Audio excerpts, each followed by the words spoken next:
want to start by addressing the elephant in the room, sir. A lot of people did not think it was appropriate for you to be here today. You have pushed false claims about some of your rivals, from Nikki Haley to former President Barack Obama, saying that they were not born in the United States, which is not true. You have told 4 congresswomen of color who were American citizens to go back to where they came from. You have used words like animal and rabid to describe black district attorneys. You've attacked black journalists, calling them a loser, saying the questions that they ask are, quote, stupid and racist. You've had dinner with a white supremacist at your Mar-a-Lago resort. So my question, sir, now that you are asking black supporters to vote for you, why should black voters trust you after you have used language like that? Well, first of all, I don't think I've ever been asked a question in such a horrible manner. First question. You don't even say, hello, how are you? Are you with ABC? Because I think they're a fake news network, a terrible network. And I think it's disgraceful that I came here in good spirit. I love the black population of this country. I've done so much for the black population of this country, including employment, including opportunity zones with Senator Tim Scott of South Carolina, which is one of the greatest programs ever for black workers and black entrepreneurs.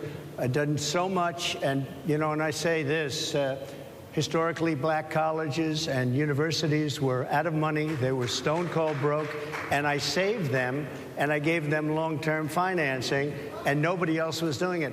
I think it's a very rude introduction. I don't know exactly why you would do something like that. And let me go a step further. I was invited here, and I was told my opponent, whether it was Biden or Kamala, I was told my opponent was going to be here. It turned out my opponent isn't here. You invited me under false pretense. And then you said, you can't do it with Zoom. Well, you know, where's Zoom? She's going to do it with Zoom, and she's not coming. And then you were half an hour late. Just so we understand, I have too much respect for you to be late. They couldn't get their equipment working or something was wrong. Mr. President, I would love if you can answer the question on your rhetoric and why you believe that black voters should trust you with another 4 years. I have been the best president for the black population since Abraham Lincoln. That's my answer. Better than President Johnson, who signed the Voting Rights Act? And for you to start off a question and answer period, especially when you're 35 minutes late because you couldn't get your equipment to work, in such a hostile manner, I think it's a disgrace. Let me just ask a follow-up, sir, and then we'll move on to other questions here. That was former President Donald Trump answering questions on a panel at the National Association of Black Journalists Convention. Let's bring in our Catherine Faulders. I'm curious, Catherine, as you were watching him take those questions on that panel, what were the key takeaways for you about what he had to say?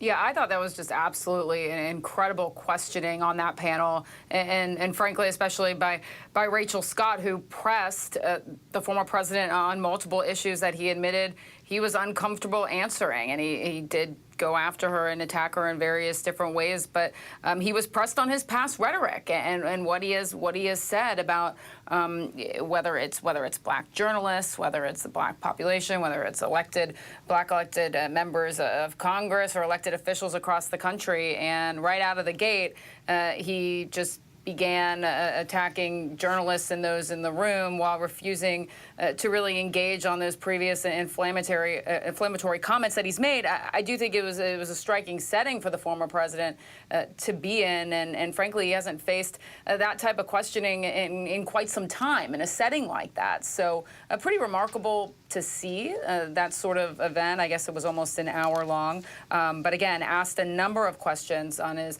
previous inflammatory rhetoric from his vice presidential pick, J.D. Vance, which he didn't particularly seem to defend that well. I believe he said it doesn't really matter who you pick as your vice president. It's usually the president, who is kind of diminishing Vance's role, if you will. But a lot to unpack from that whole panel, and just excellent questioning all around by Trump, who is very rarely in a setting such as that.